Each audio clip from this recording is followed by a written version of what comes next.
Assalamualaikum warahmatullahi wabarakatuh. Perkenalkan, nama saya Ardi Zulmi dengan NIM 22933 dari Fakultas Kehutanan ISTIPER Yogyakarta. Nah, di sini saya akan memenuhi tugas dari mata kuliah yaitu Teknologi Informasi Kehutanan.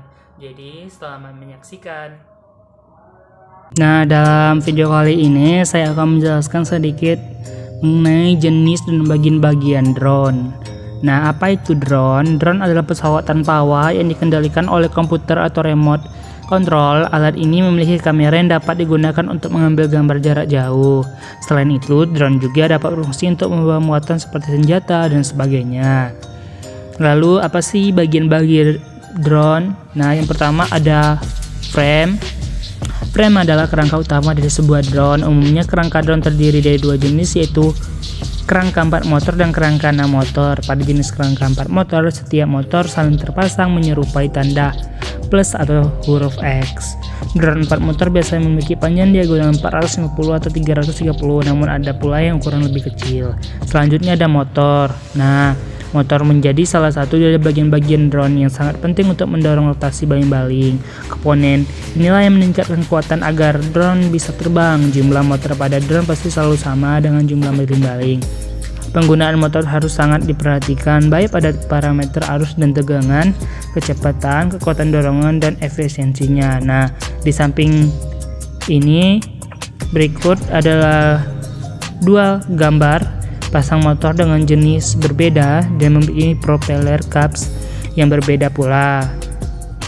Yang sebelah kiri hitam searah jarum jam dan perak, atau yang sebelah kanan merah berlawan arah jarum jam. Selanjutnya ada baling-baling. Baling-baling akan bergerak atas dorongan dari motor. Kerjasama antara motor dan baling-baling inilah yang sangat penting untuk dapat menerbangkan drone. Baling-baling sendiri berputar dengan arah yang berbeda. Pada drone 4 motor, dua baling-baling berputar dengan arah berlawanan jarum jam, sementara itu dua baling-baling lainnya bergerak searah jarum jam. Selanjutnya ada flight controller. Flight controller bisa diibaratkan sebagai komputer mini yang berperan sebagai pengendali utama untuk menerbangkan drone.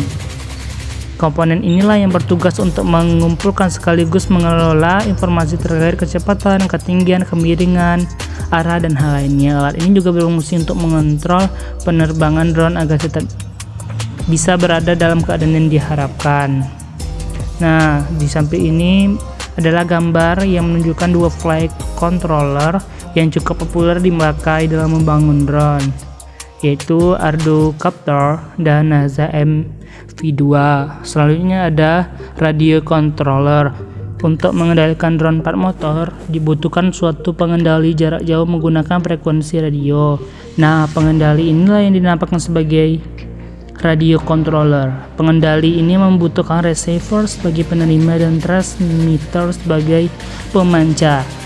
Receiver dipasang pada drone serta langsung terhubung dengan flight controller. Sementara itu, transmitter berada di tangan pengendali drone. Radio controller membutuhkan 4 kanal utama untuk berkomunikasi dengan drone.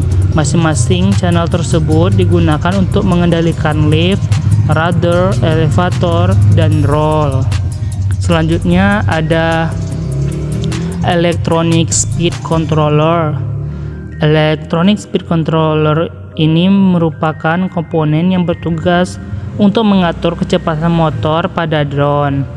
Cara kerjanya bermula saat flight controller memberikan sinyal untuk meningkatkan kecepatan.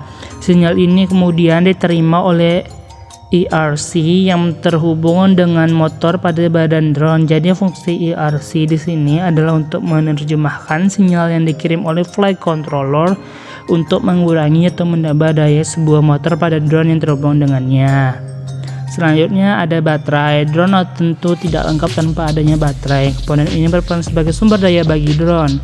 Baterai memasuk energi melalui kabel distribusi listrik. Jenis baterai yang paling umum digunakan adalah LiPo atau lithium ion polymer, yang setiap sel memiliki nominal daya sebesar 3,7 volt. Semakin besar ukuran drone, maka semakin besar pula daya baterai yang dibutuhkan untuk bisa menggerakkan motor-motornya. Setidaknya dibutuhkan sekitar 2-6 sel pada baterai drone, yang artinya membawa daya listrik sebesar 7,4 sampai 22,2 volt.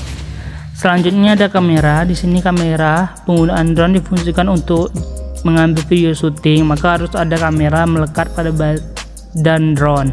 Biasanya kamera yang digunakan untuk tujuan fotografi atau videografi menggunakan drone adalah kamera GoPro yang berkualitas, namun bisa juga menggunakan kamera mirrorless yang bisa menghasilkan gambar lebih berkualitas.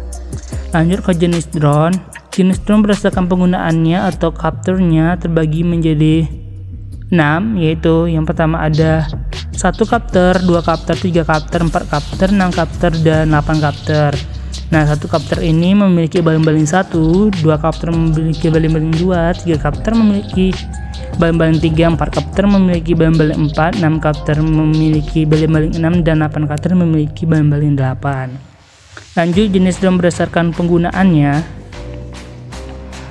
Yang pertama ada drone militer. Drone militer di sini berfungsi untuk kepentingan di bidang militer. Adapun jenis drone militer yang populer adalah UAV, Predator, dan Reaper. Di Indonesia ada beberapa jenis drone militer, yaitu Puna Gagak, Puna Pelatu, Puna Walung, dan lain sebagainya. Yang kedua, drone consumer.